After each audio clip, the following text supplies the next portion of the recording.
Assalamualaikum warahmatullahi wabarakatuh. Alhamdulillah, puji dan syukur senantiasa kita panjatkan kepada Allah Subhanahu wa Ta'ala yang telah menciptakan manusia, memberikan petunjuk kepadanya berupa Al-Quran, dan kepadanya kita akan dikembalikan pada satu saat yang tidak ada keraguan di dalamnya. Maka salat dan salam semoga tercurah dan terlimpahkan kepada baginda Nabi besar Muhammad sallallahu alaihi wasallam, dan kita berharap ketika kita kembali kepada Allah Subhanahu wa Ta'ala, maka kita termasuk orang-orang yang diakui oleh Rasulullah sallallahu alaihi wasallam sebagai bagian daripada umatnya. Teman-teman sekalian yang dirahmati Allah, tentu saja ketika kita dihadirkan, kita disodorkan tentang berita-berita mengenai Baitul Maqdis, tidak sedikit di antara kita yang merasa bingung, merasa kurang referensi, merasa mungkin tidak terlalu banyak informasi tentang kejadian-kejadian yang muncul di Baitul Maqdis. Kenapa bisa muncul? Kok bisa sih kayak gitu? Dan mengenai segala sesuatu yang berkaitan dengannya. Nah, karena itulah teman-teman sekalian, saya pikir baik kiranya kalau saya memberikan sebuah sharing tentang apa yang saya ketahui tentang Baitul Maqdis. Karena saya juga sama teman-teman sekalian seperti orang-orang muslim yang pada umumnya, saya berawal daripada orang-orang yang nggak ngerti tentang Baitul Maqdis. Saya nggak tahu tentang apa yang terjadi di sana. Kenapa sih orang-orang itu senantiasa ada krisis kemanusiaan di situ, ada perang di situ, dan ada segala sesuatu yang kayak nggak damai lah. Padahal kalau misalnya kita lihat itu kan adalah simbol daripada agama-agama yang ada di dunia. Terutama ada 3 agama besar, yaitu adalah Yahudi, Nasrani, dan Islam. Tapi kenapa sih daerah itu tidak kunjung damai dan terus-menerus konflik? Nah, ketika saya nggak ngerti itu, walaupun saya sudah muslim pada saat itu, saya juga punya satu kecenderungan untuk ya tidak ngeh dan tidak aware dan tidak punya keberpihakan mungkin karena saya nggak ngerti apapun. Karena itulah saya coba untuk mencari tahu tentang apa sih yang sebenarnya terjadi di Palestina, apa yang terjadi di Baitul Maqdis, dan termasuk kita akan coba menyampaikan juga term apa sih yang paling tepat untuk membicarakan masalah yang ada di sana. Maka teman-teman sekalian, sebelumnya saya pengen kasih tahu dulu bahwa ini adalah satu materi yang pernah saya buat sekitar tahun 2010, dan materi ini sedikit banyak merangkum apa yang terjadi di daerah Baitul Maqdis. Teman-teman tahu ya bahwa di Palestina yang sekarang teman-teman kenal itu ada 2 daerah sebenarnya. Yang pertama adalah daerah West Bank atau tepi barat Sungai Yordan yang itu cenderung lebih aman, dan satu lagi adalah wilayah yang namanya Gaza. Yang teman-teman tahu bahwa Gaza itu sekarang dipimpin oleh yang namanya Hamas gitu ya. Nah, setelah itu 2 itu sendiri kan adanya di daerah yang namanya Israel, kita tahu. Nah, kita nggak apa-apa, kita punya pandangan dulu tentang itu, tapi saya akan sedikit sharing ini, insya Allah nanti akan membuat teman-teman paham tentang gambaran besarnya seperti apa. Dan teman-teman juga tahu bahwa Gaza ini kan kayak the world largest prison. Kenapa? Karena Gaza ini sendiri itu kayak satu daerah yang nempel di Mesir. Jadi perbatasan sebelah mana tuh ya? Timur, selatan, barat daya.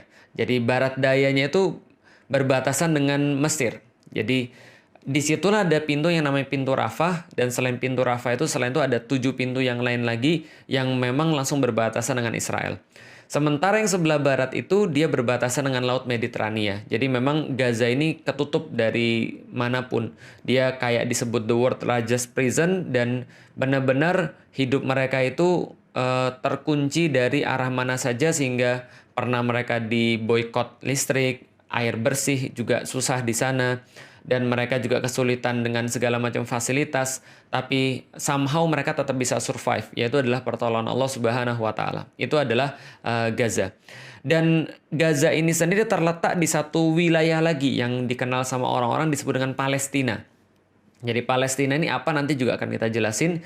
Dan di situ ada satu kota yang sangat penting bagi 3 agama yang disebut dengan bahasa internasional sebagai Yerusalem. Kalau orang-orang muslim mungkin lebih mengenalnya dengan nama Al-Quds gitu ya. Jadi Al-Quds, atau orang-orang yang di internasional menyebut Yerusalem. Daerah ini semuanya, ini adalah daerah memang daerah suci terhadap 3 agama. Pertama, agama Yahudi, mereka menganggapnya ini adalah agama yang suci. Karena kenapa? Karena ini yang disebut dengan tanah terjanji bagi mereka yang mereka ambil daripada kitab-kitab suci mereka. Jadi ini adalah tanah terjanji yang dijanjikan oleh Tuhan kepada orang-orang Yahudi atau Bani Israel. Sedangkan bagi orang-orang Kristen atau orang-orang Nasrani, ini juga menjadi tempat yang suci bagi mereka karena disinilah letak Yesus mengadakan perjamuan terakhir sebelum dikhianati oleh Yudas Iskariot. Itu kepercayaan mereka. Dan disinilah juga ada tempat yang namanya Bukit Golgota yang mereka yakini sebagai tempat penyaliban Yesus Kristus. Walaupun tentu orang Muslim keyakinannya berbeda. Tapi ya kita cuma cerita kenapa sih tempat ini jadi sebuah tempat yang disucikan oleh 3 agama. Yang pertama adalah karena orang-orang Yahudi menganggapnya sebagai tanah terjanji. Yang kedua, orang-orang Kristen atau orang-orang Nasrani menganggap ini adalah sebagai tempat yang merupakan tempat terakhir perjanjian Yesus. Perjamuan terakhir Yesus. Lalu juga tempat disalibnya Yesus Kristus. Sedangkan bagi orang Muslim, kita sudah tahu bahwa tempat ini menjadi kiblat pertama kaum Muslim, yaitu adalah Masjidil Aqsa itu sendiri. Maka di dalam Al-Quran Allah mengabadikan semuanya ini, betapa penting kaum Muslim ini terhadap daerah yang kita sebut tadi dengan sebuah ayat yang disampaikan oleh Allah dalam surat Al-Isra. Subhanalladzi asra bi abdihi lailam minal masjidil haram ilal masjidil aqsal ladzi barakna haulahu. Jadi Maha Suci Allah yang telah memperjalankan hambanya pada malam hari dari Masjidil Haram kepada Masjidil Aqsa yang telah diberkahi sekelilingnya. Dan Rasulullah sendiri berpesan kepada kaum muslimin, kalau kalian itu jangan bersusah-susah untuk pergi kecuali ke 3 tempat, yaitu adalah Masjidil Haram, Masjid Nabawi, dan Masjidil Aqsa. Dan dalam banyak hadis-hadis yang lainnya, Rasulullah Shallallahu Alaihi Wasallam senantiasa menggarisbawahi pentingnya, indahnya, bagusnya, berartinya Masjidil Aqsa bagi kaum muslimin. Maka ini adalah menjadi sebuah tempat yang sangat penting bagi 3 agama di dunia. Khususnya di satu kompleks yang namanya Kompleks Masjidil Aqsa atau Haikal Sulaiman dalam pandangan orang-orang Yahudi. Jadi gini ceritanya teman sekalian. Nah, ini tentang term ya, tentang sebuah istilah. Kalau kita biasa menyebut Masjidil Aqsa, itu adalah berdasarkan Al-Quran. Subhanalladzi asra bi abdihi lailam minal masjidil haram ilal masjidil aqsa. Jadi Maha Suci Allah yang telah memperjalankan hambanya di malam hari dari Masjidil Haram kepada Masjidil Aqsa. Maka Masjidil Aqsa itu adalah satu tempat yang dinamakan Kompleks Al-Aqsa. Jadi Kompleks Masjidil Aqsa. Kenapa dikatakan kompleks? Karena memang pada saat itu bentuknya bukan kayak sekarang. Jadi bentuknya cuma sebidang tanah, dan sebidang tanah itu disebut dengan Masjidil Aqsa. Dan memang ya salahnya orang Indonesia adalah karena mereka tuh kalau bicara tentang masjid itu harus kayak ada bangunannya, harus ada kubahnya, harus ada bintang dan bulannya. Enggak sih sebenarnya. Ciri-ciri masjid atau syarat-syarat masjid itu sebenarnya cuma 3. Pertama adalah dia punya tempat, jadi satu tempat tertentu. Yang kedua adalah dia punya batas, gitu ya. Jadi batas-batas yang dikatakan masjid, sehingga kalau orang berada di dalamnya berarti berlakulah hukum-hukum masjid. Yang ketiga adalah dia punya kiblat, itu aja sih.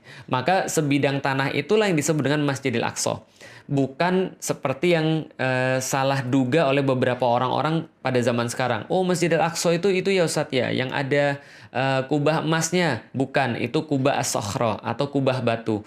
Karena Umar bin Khattab ketika pergi ke sana, dia melihat ada satu tempat dan ada batu di sana, dan dia berkata inilah tempat Rasulullah Shallallahu Alaihi Wasallam Mi'raj ke Sidratul Muntaha. Maka dibuatkan kubah di situ, maka dinamakan kubah yang melindungi batu atau kubah yang di bawahnya ada batu. Itu kubah sakhra yang berwarna emas. Sedangkan ada tempat lagi yang di depannya kubah sakhra. Itu ada satu masjid yang kubahnya warnanya abu-abu gitu ya. Itu juga bukan Masjidil Aqsa, tapi namanya adalah Masjid Kibli atau Masjid Kiblat. Dan yang dinamakan Masjid Al-Aqsa kalau gitu apa? Yang dinamakan Masjid Al-Aqsa adalah ya satu kota itu, satu kompleks itu yang dinamakan dengan Masjidil Aqsa. Di situ sendiri ada banyak sekali kubah-kubah, ada banyak sekali bangunan-bangunan, ada banyak sekali tempat wudhu dan seterusnya. Maka inilah yang disebut dengan Masjidil Aqsa. Sedangkan orang-orang Yahudi itu menganggap itu adalah Haikal Sulaiman.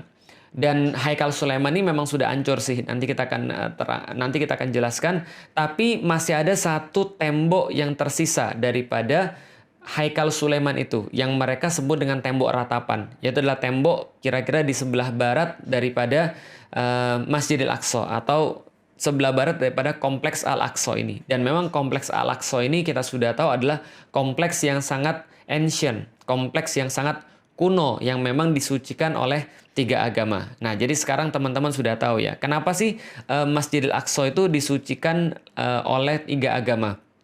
Pertama oleh orang-orang Yahudi, yang kedua adalah oleh orang-orang Nasrani, yang ketiga adalah oleh orang-orang Muslim.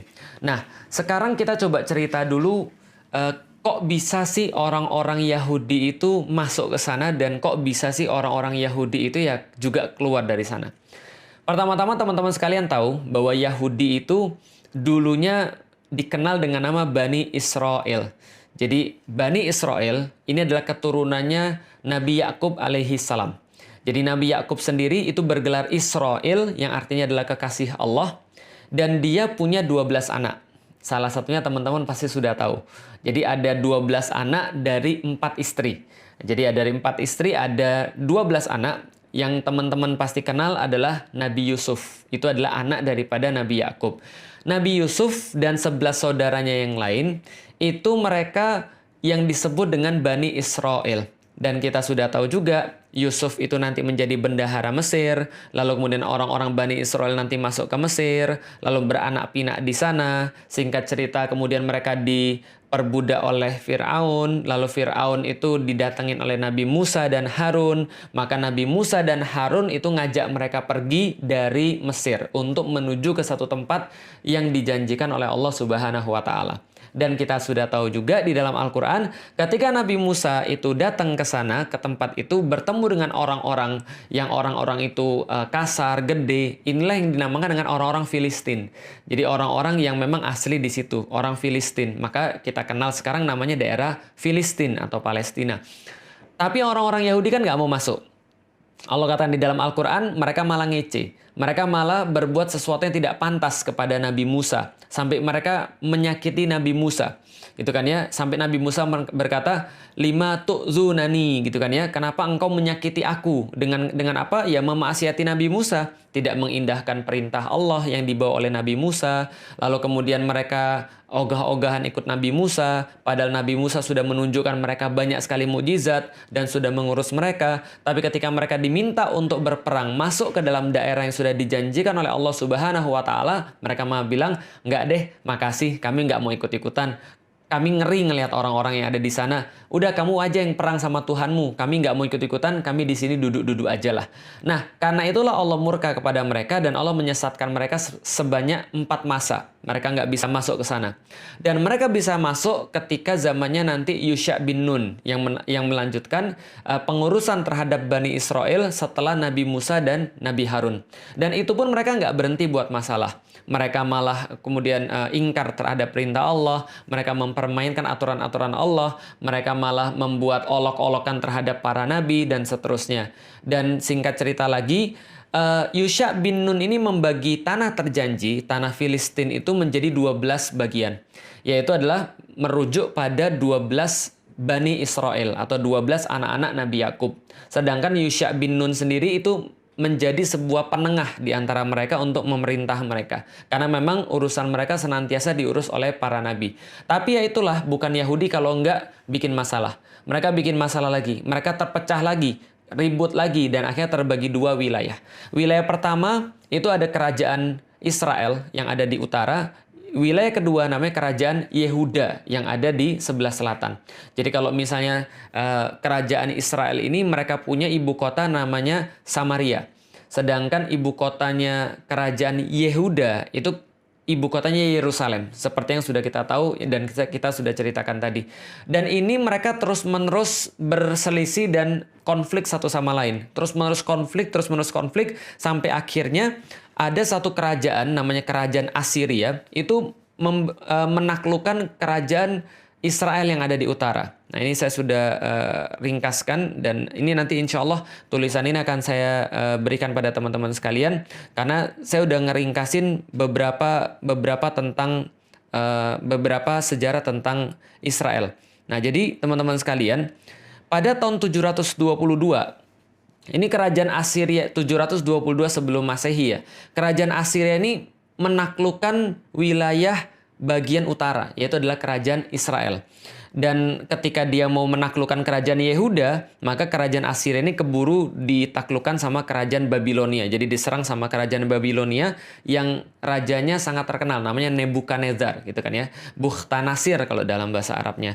Nah, lalu kemudian Nebukadnezar ini melakukan juga penaklukan terhadap kerajaan Yehuda pada tahun 597. Dan pada tahun berikutnya, 596 sebelum Masehi, maka Haikal Sulaiman itu dihancurkan. Jadi kompleks Masjidil Aqsa itu yang sudah dibuat haikal sama Nabi Sulaiman itu dihancurkan sama orang-orang Babilonia, Nebukadnezar. Dan setelah itu orang-orang Yahudi itu dibawa ke Babilonia semuanya. Disitulah banyak sekali orang-orang Yahudi yang hilang. Kenapa? Ada yang terbunuh, ada yang dibawa sebagai budak pergi ke Babilonia, dan mereka di sana cukup lama sampai akhirnya kerajaan Babilonia dikalahin oleh kerajaan Persia. Nah, jadi kerajaan Persia pada tahun 539 menyerbu Babilonia, lalu kemudian Raja Cyrus ini mengembalikan orang-orang Yahudi ke daerah mereka dan mempersilahkan mereka untuk membangun kembali Haikal Sulaiman yang diselesaikan pada tahun 516 sebelum Masehi, pada masa pemerintahannya Darius Agung. Nah, jadi ini terus-menerus kemudian dilakukan, tapi nggak berhenti sampai di situ. Orang-orang Yahudi tetap lagi kemudian bikin masalah sampai akhirnya Romawi yang menguasai mereka, dan ketika Romawi menguasai mereka itu, Titus pada tahun 70 Masehi itu meratakan kembali Haikal Sulaiman. Jadi 2 kali Haikal Sulaiman itu hancur, yaitu adalah sebuah kompleks tempat ibadah yang dibangun oleh Nabi Sulaiman. Itu hancur pertama adalah pada tahun 596 sebelum Masehi oleh Nebukadnezar atau oleh Babilonia. Yang kedua oleh Titus pada tahun 70 Masehi. Ini juga diratakan kembali. Jadi ini nggak ada urusan dengan kaum muslimin. Dan kembali lagi setelah ini mereka diusir semua dari tanah terjanji itu. Karena mereka itu bikin selalu masalah, membuat situasi jadi nggak bagus, dan senantiasa melakukan pemberontakan, maka orang-orang Romawi ngusir seluruh orang-orang Yahudi dari tanah terjanji mereka itu. Itulah kedua kalinya mereka diusir. Pertama kalinya mereka dijadiin budak ke Babilonia, yang kedua mereka diusir dari tanah terjanji oleh orang-orang Romawi. Jadi nggak ada urusan dengan orang-orang Muslim. Dan pengusiran kedua inilah teman-teman sekalian yang dikenal dengan nama diaspora. Jadi mereka pergi melanglang buana kemanapun, ke daerah-daerah yang lain gitu kan ya. Sampai mereka punya dendam yang besar terhadap orang-orang Romawi ini. Kenapa? Yang sudah mengusir mereka dari tanah terjanji. Terus-menerus ini kemudian mereka menjalani kehidupan yang sulit. Dan orang Yahudi ini karena punya sifat yang nggak baik. Mereka punya sifat serakah, mereka punya sifat suka ingkar janji, mereka punya sifat pengecut, mereka suka mengolok-olok orang, mereka suka melakukan hal-hal yang nggak bagus gitu ya. Maka mereka ini kemana-mana dapat masalah. Di Jerman dapat masalah, di Austria dapat masalah, lalu kemudian di Eropa tempat-tempat yang lain mereka dapat masalah. Dimanapun mereka tinggal, orang-orang Yahudi ini memang senantiasa eksklusif dan menimbulkan problem. Karena itulah kebanyakan dimanapun itu mereka senantiasa punya problem dengan masyarakat setempat. Nanti list-listnya itu teman-teman bisa cari. List-list problem terhadap orang-orang Yahudi. Makanya sampai dikenal dengan nama gerakan antisemit atau gerakan anti-Yahudi, kira-kira gitu ya. Nah, hanya saja ketika pada tahun 1860 ini lahir seorang pemuda yang orang ini nanti akan menjadi bapak Zionis, namanya Theodor Herzl. Dia seorang Yahudi berkebangsaan Austria. Lalu pada tahun 1896, jadi lahirnya 1860 lahir. 1896 ketika dia berumur 36 tahun, itu dia menulis satu buku yang sangat fenomenal pada zamannya. Namanya bukunya Der Judenstaat, yaitu adalah the Jewish state. Nah, jadi Der Judenstaat, the Jewish state. Dan di situ dia menegaskan kembali bahwa perlu banget bagi orang-orang Yahudi supaya tidak mendapatkan problem di mana-mana, maka mereka harus bersatu dan sudah wajib bagi mereka untuk memiliki sebuah negara. Makanya judulnya Der Judenstaat, the Jewish state. Dan ketika itu orang-orang bilang, wah ini orang gila, ini orang stres, ini berbahaya. Kenapa? Di zaman itu teman-teman sekalian, orang Yahudi aja di mana-mana nggak disukai oleh orang. Apalagi ada ide mereka mau buat satu negara. Nah, itu orang udah kebayang tuh problemnya kayak apa. Maka ini kemudian dibully, lalu kemudian dilarang peredaran buku ini. Nggak boleh dibaca, nggak boleh diperjualbelikan. Kenapa? Karena mengandung ide yang sangat absurd bagi orang-orang pada zamannya. Tapi dia nggak berhenti. Dia melakukan kontak terus-menerus, dan akhirnya dia dapat kontak namanya Lord Rothschild.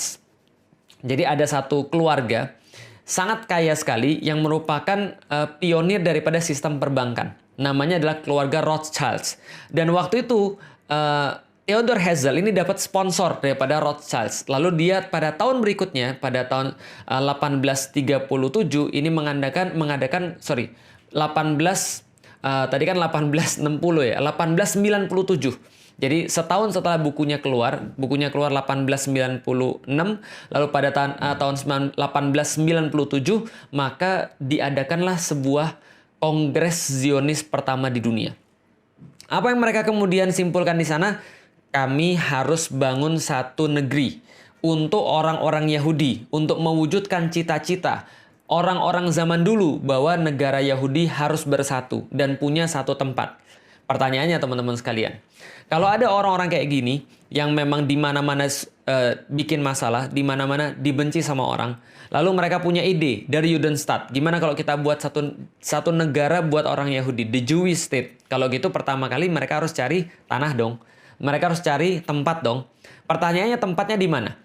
Jawaban teman-teman betul. Kalau ada orang Yahudi yang mau nyari tempat untuk dijadikan sebuah negara, karena mereka pikir bahwa negara itu adalah sesuatu yang harus mereka punya untuk mewujudkan cita-cita mereka di masa yang lalu, maka pastilah mereka akan cari tanah yang berhubungan dengan sejarah mereka. Maka mereka fix.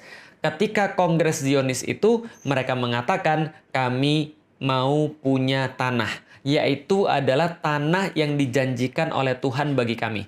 Ironis memang, mereka disuruh masuk, mereka nggak mau. Mereka sudah masuk, mereka bikin masalah, diusir sekali oleh kerajaan Babilonia di bawah Nebukadnezar, lalu mereka balik lagi, buat lagi Haikal Sulaiman, dihancurin lagi yang kedua oleh Titus Romawi gara-gara kelakuan mereka juga. Lalu kemudian diusir kemana-mana dan mereka nggak bisa balik lagi ke sana untuk melakukan ibadah sesuai dengan keyakinan mereka. Tapi ketika mereka disuruh milih, mereka milih tempat itu lagi.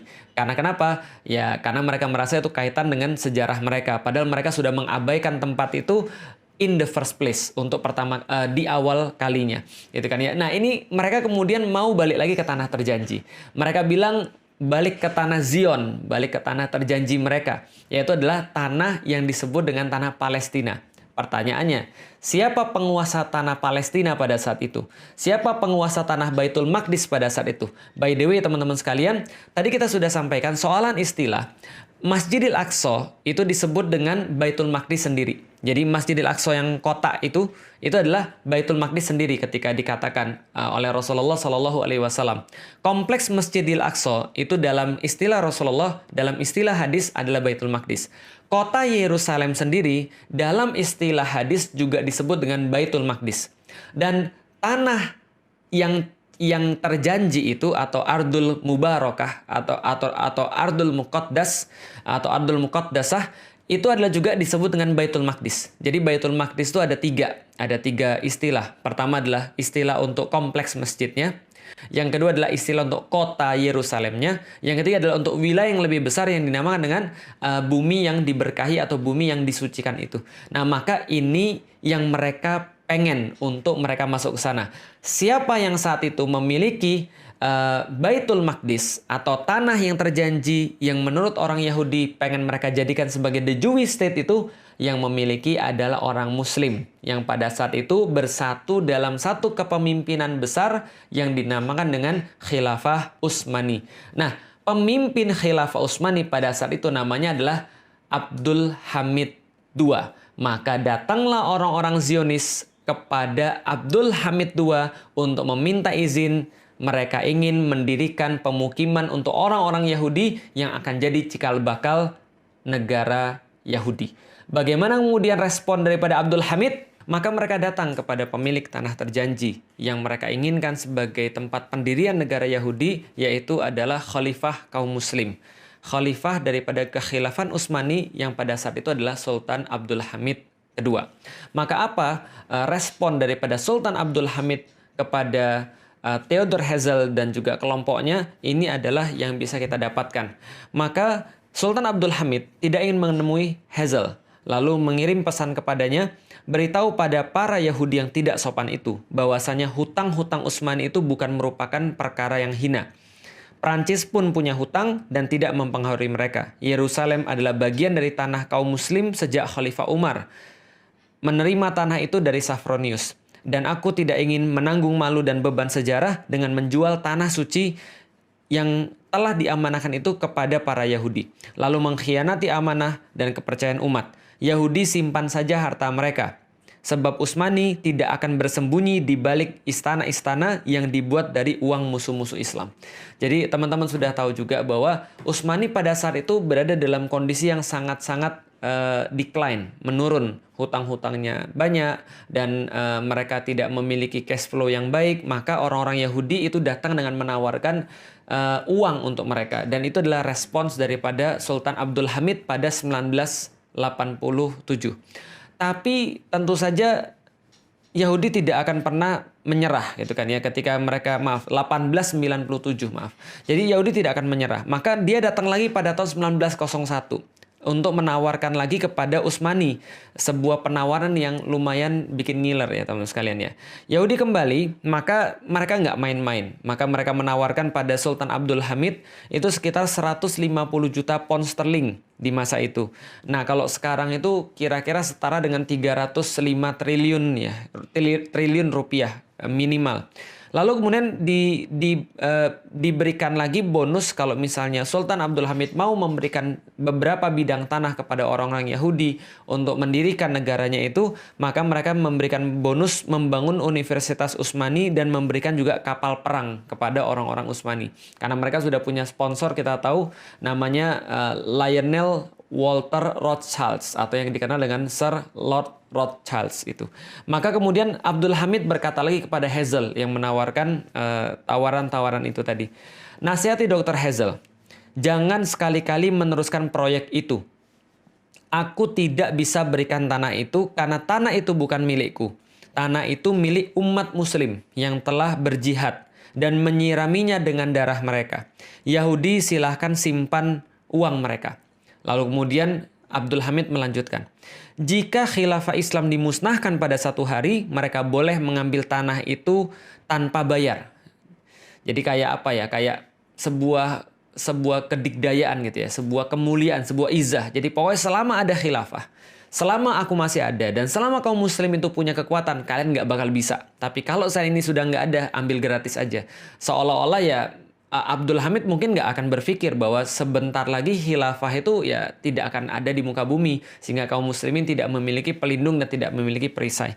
Lalu kemudian beliau katakan, akan tetapi selama aku masih hidup, aku lebih rela menusukkan pedang ke dalam tubuhku daripada tanah itu dikhianati dan dipisahkan dari khilafah Islam.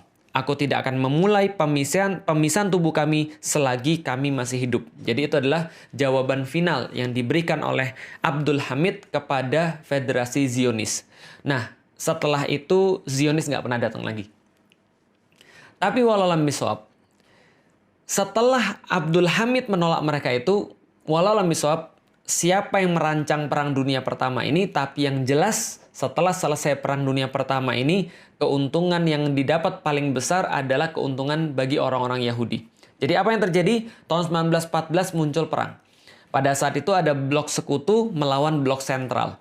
Blok sekutu itu diketuai oleh Inggris dan Perancis. Blok sentral itu diketuai oleh Jerman. Dan pada saat itu teman-teman sekalian, Khilafah Utsmani itu berada bareng dengan blok sentral. Loh kok bisa jadi bareng blok sentral berada sama Jerman? Itulah satu misteri yang sampai sekarang orang-orang juga heran. Kenapa Utsmani tidak mempertahankan netralitasnya justru malah gabung sama blok Jerman?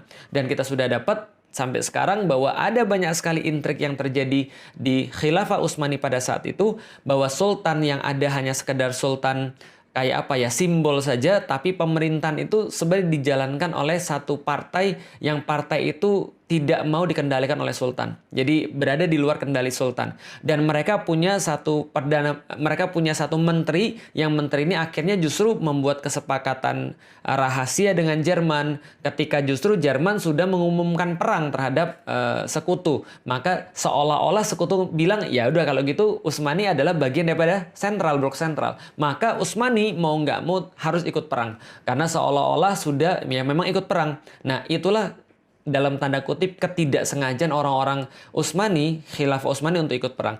Dan hasilnya sudah kita ketahui, berakhir pada tahun 1916 dimenangkan oleh pasukan sekutu, dan saat itu seluruh yang kalah itu harus menanggung pembiayaan perang dan sekaligus kerugian perang.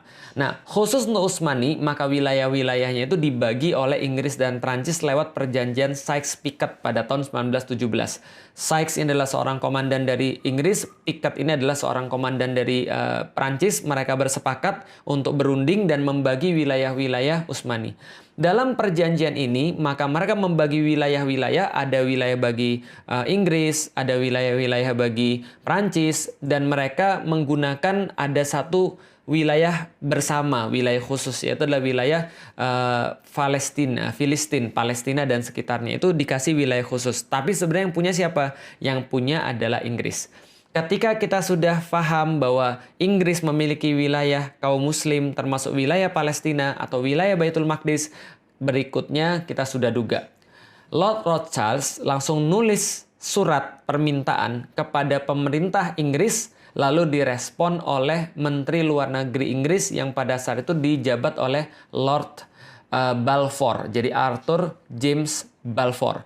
Maka Arthur James Balfour itu mengeluarkan satu deklarasi yang kita kenal dengan nama Deklarasi Balfour. Nah, jadi Deklarasi Balfour ini dikeluarkan pada tanggal 2 November 1917, yaitu adalah kata-kata kira-kira begini. Dear Lord Rothschild, I have much pleasure in conveying to you on behalf of His Majesty Government the following declaration of sympathy with Jewish Zionist aspiration, which has been submitted to and approved by the Cabinet.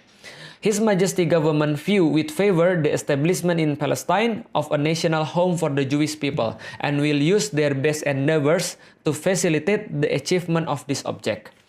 It being clearly understood that nothing shall be done which may prejudice the civil and religious rights of existing non-Jewish communities in Palestine, or the rights and political status enjoyed by Jews in any other country. I should be grateful if you would bring this declaration to the knowledge of the Zionist Federation. Jadi pertama kali yang memberikan tanah itu kepada orang-orang Yahudi adalah Inggris.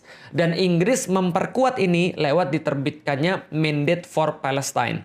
Pada tahun 1922, Inggris yang pada saat itu mengetuai Liga Bangsa-Bangsa atau League of Nations ini memberikan Mandate for Palestine untuk menjadikan legitimasi bagi orang-orang Yahudi untuk pindah ke tanah terjanji versi mereka dan mendirikan negara Yahudi. Nah, seperti yang sudah kita duga, sejak tahun 1920, 1921, 22 sampai dengan 1939, sampai dengan 1940 dan seterusnya, itu puluhan ribu, bahkan ratusan ribu atau lebih besar lagi, jutaan orang itu pindah untuk menuju kepada tanah terjanji.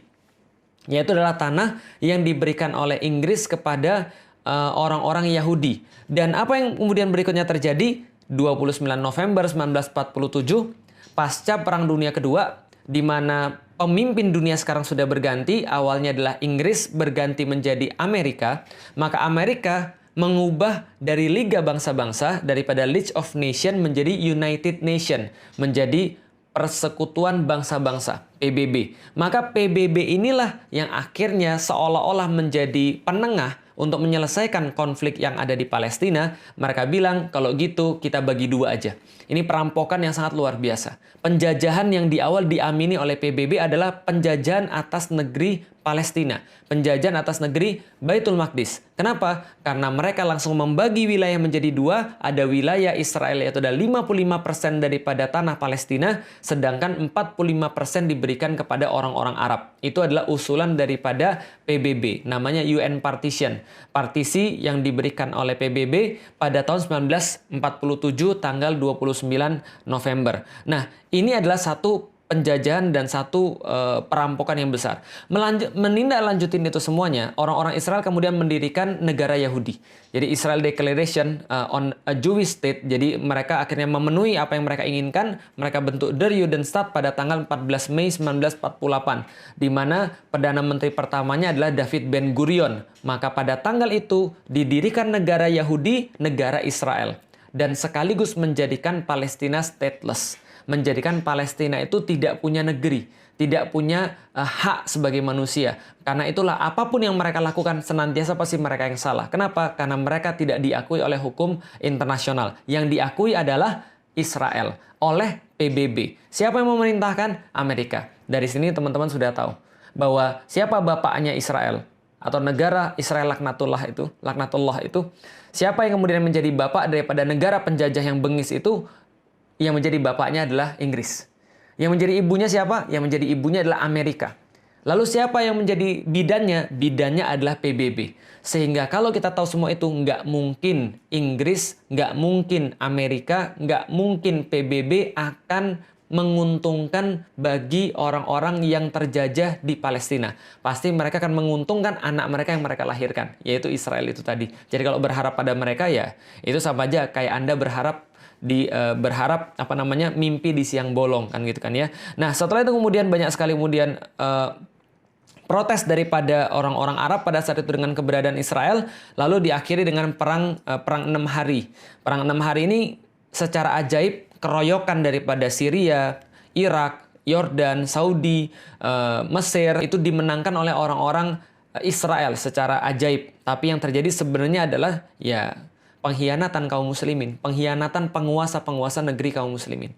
Mereka seolah-olah ingin mengenyahkan Israel, tapi sebenarnya mereka hanya punya kepentingan masing-masing. Pengkhianatan penguasa Mesir, pengkhianatan penguasa Yordan, dan seterusnya. Sehingga waktu itu justru orang-orang Israel mengukuhkan satu mitos bahwa mereka itu tidak pernah terkalahkan.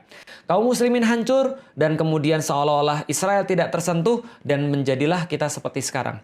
Nah, teman-teman bisa lihat, ini adalah wilayah pada tahun 1946. Jadi yang paling kiri itu adalah ketika PBB belum mengumumkan, sebelum PBB mengumumkan berdirinya negara Israel, itu yang warna putih adalah pemukimannya orang-orang Israel. Lalu yang di sebelahnya adalah wilayah tahun 1947, ketika PBB mengumumkan berdirinya negara Israel. Perampokan terbesar. Lalu kemudian sebelah kanannya lagi wilayah setelah tahun 1967.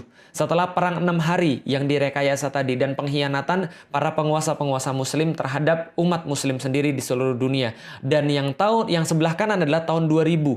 Setelah resolusi-resolusi PBB, perjanjian-perjanjian yang berusaha dibuat yang kayaknya menguntungkan selalu bagi orang-orang Yahudi, Israel, dan mereka juga senantiasa untuk mengingkarinya, janji lalu berkhianat, ya kita sudah tahu seperti apa kelakuan mereka dari dulu.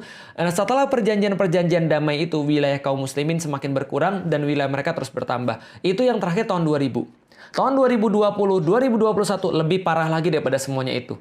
Makanya kemarin yang memicu keributan adalah ketika daerah Sheikh Jarrah itu kemudian diambil oleh orang-orang Israel dengan sekendak hati, tanpa ada hukum. Ya memang nggak ada hukum di situ. Kenapa nggak ada hukum? Karena orang-orang Palestina itu nggak punya negara. Orang-orang Muslim yang ada di situ itu stateless. Mereka nggak punya negara, nggak punya hukum yang bisa melindungi mereka. Maka apapun yang mereka lakukan senantiasa salah.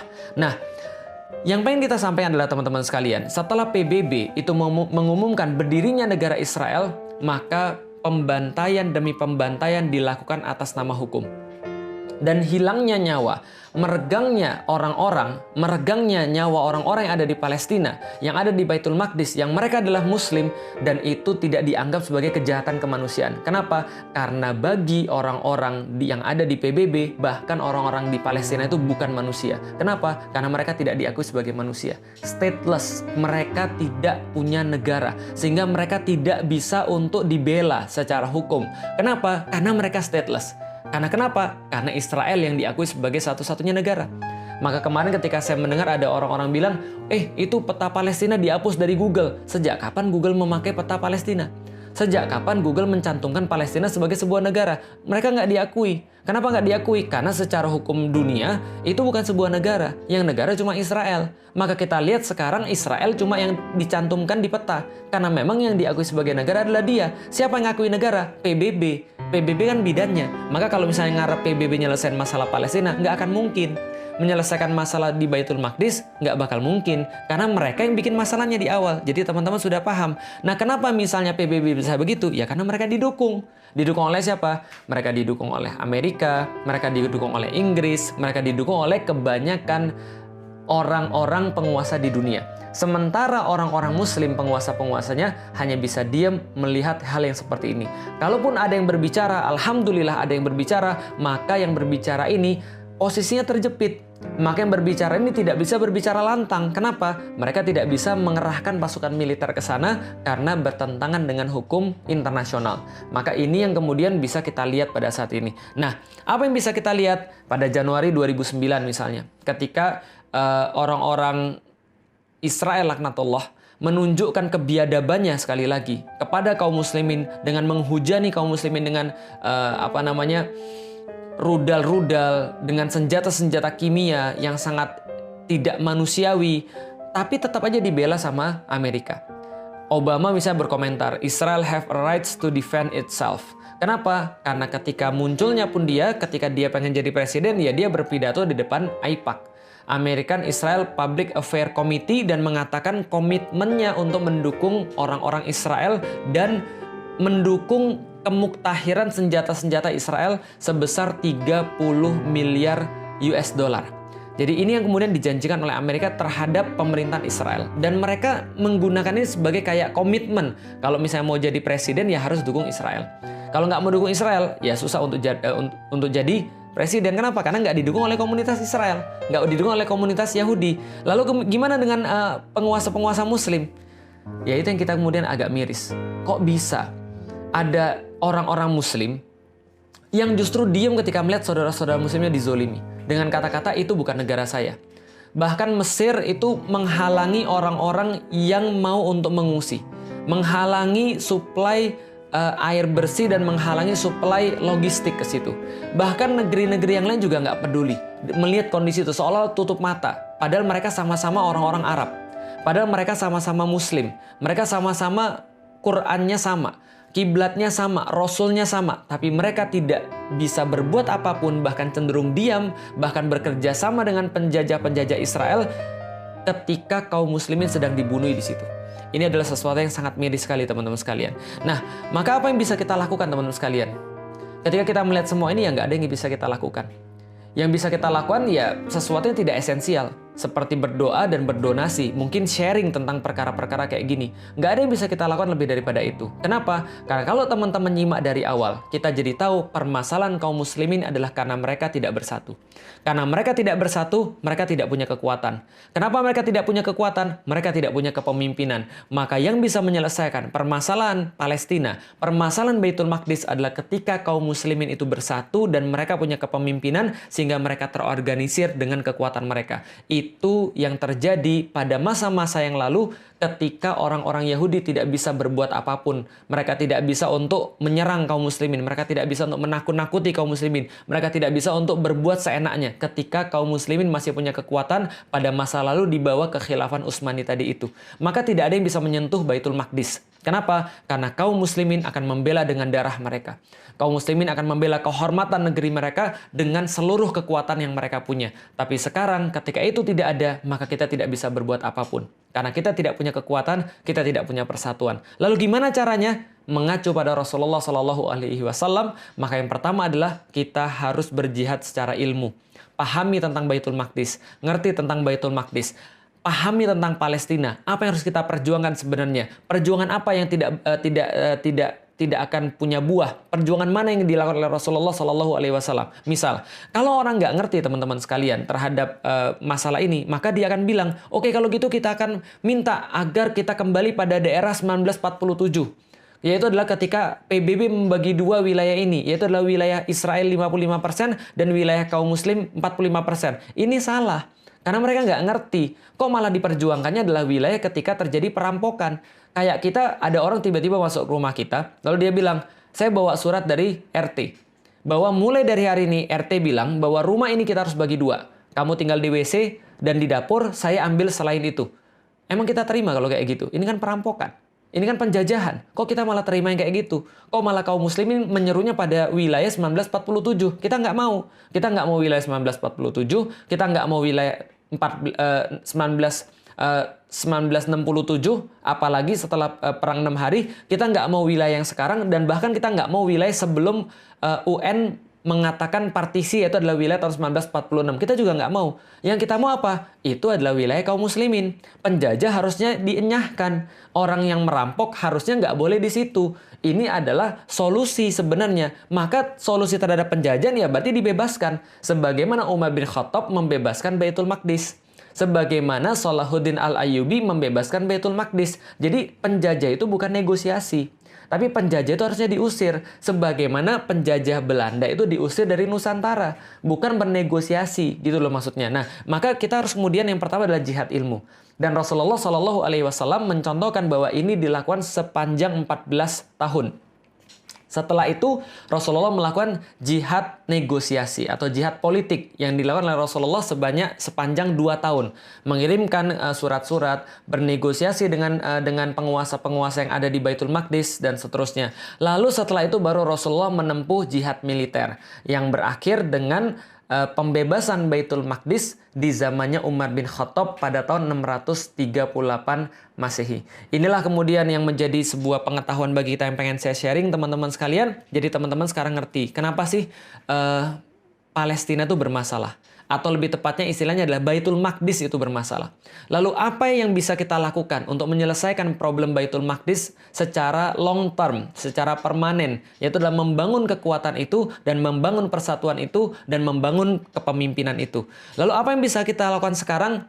Nggak ada yang lain selain doa, donasi, dan share pengetahuan-pengetahuan tentang Baitul Maqdis agar kita tidak menjadi orang-orang yang memperhatikan Baitul Maqdis hanya ketika mereka menangis dan berteriak ketika mereka dibom, dihujani dengan peluru, ataupun dibunuh di depan mata kita. Sehari lagi kita menunda kebangkitan Islam. Sama seperti sehari lagi kita memberikan waktu bagi penjajah Zionis biadab itu untuk membunuh saudara-saudara kita yang ada di Palestina. Karena itulah teman-teman sekalian, ini yang bisa kita lakukan. Berdoa, berdonasi, dan sharing pengetahuan-pengetahuan yang ada di kita semuanya. Dan Allah Subhanahu wa Ta'ala mungkin pada tahun ini memberikan kita sebuah pelajaran yang sangat berarti. Agar kita tuh noleh kepada mereka di tengah-tengah kesibukan kita, itikaf, menikmati sajian-sajian Ramadan. Tapi Allah bilang, lihat loh ada saudara-saudara kalian itu. Yang saudara-saudara kalian itu tertindas, yang saudara-saudara kalian itu terjajah. Mudah bagi Allah untuk membebaskan mereka. Tapi bukan itu ceritanya. Ceritanya adalah bahwa Allah memberikan kesempatan pada kita untuk muncul kesatria-kesatria di antara kita. Memperhatikan mereka. Senantiasa mengisi hati kita dengan Baitul Maqdis, kiblat pertama kita. Supaya besok-besok ketika diperlukan kemudian perjuangan-perjuangan yang lebih besar, maka kita sudah siap dengan ilmu-ilmu dan sakofah kita tentang Baitul Maqdis. Artinya teman-teman sekalian, kalau memang kita merasa sedih, kalau memang kita merasa marah, kalau memang hati kita tercabik-cabik, kita bisa menggunakan apapun yang kita punya. Kalau kita nggak bisa donasi, minimal kita berdoa. Kalau kita bisa berdonasilah dengan harta terbaik yang kita punya. Tapi kalaupun kita sudah melakukan semua itu semua tidak cukup. Melainkan kita harus untuk mempelajari, kita harus untuk mengerti, memahami, dan kemudian menyebarkan sampai orang-orang paham dengan sakofah yang benar tentang Baitul Maqdis hingga kita bisa berpindah kepada tahapan-tahapan selanjutnya. Wallahu a'lam bishawab, teman-teman sekalian, semoga bermanfaat. Assalamualaikum warahmatullahi wabarakatuh.